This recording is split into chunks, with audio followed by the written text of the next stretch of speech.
షాద్నగర్ పట్టణంలోని అంబేద్కర్ గ్రామంలో దళిత మహిళ అనే సునీత అనే మహిళపై దొంగతనం ఆరోపణ కేసును నమోదు చేసి దొంగతనం చేసిందని ఆరోపణతోటి కార్డీకి ప్రయోగించి సొంత కుమారుడిపై అదేవిధంగా సొంత భర్త ఎదురుగా ఉండగానే బట్టలు ఇప్పించి మరి కిరాతకంగా పోలీసులు లాఠీతో కార్డీకి చేయడం జరిగింది. ఈ యొక్క ఘటనకు సంబంధించిన పోలీసులపై చట్టపరమైన చర్యలు తీసుకొని వారిపైన ఎస్సీ ఎస్టీ యాక్ట్ కేసు నమోదు చేసి వారిని శాశ్వతంగా ఉద్యోగం నుంచి తొలగించాలని చెప్పి ఈరోజు మేము బీఆర్ఎస్ పక్షాన్ని డిమాండ్ చేస్తా ఉన్నాం.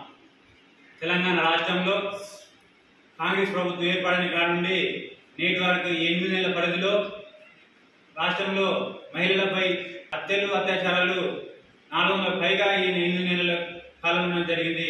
కాంగ్రెస్ ప్రభుత్వం నిమ్మకు నీరెత్తిన విధంగా రాష్ట్రంలో హోంమంత్రి లేకపోవడం వల్ల ఈ యొక్క రాష్ట్రంలో ల్యాండ్ ఆర్డర్ క్షీణించిపోతుందని చెప్పి ఈరోజు మేము తెలియజేస్తా ఉన్నాం.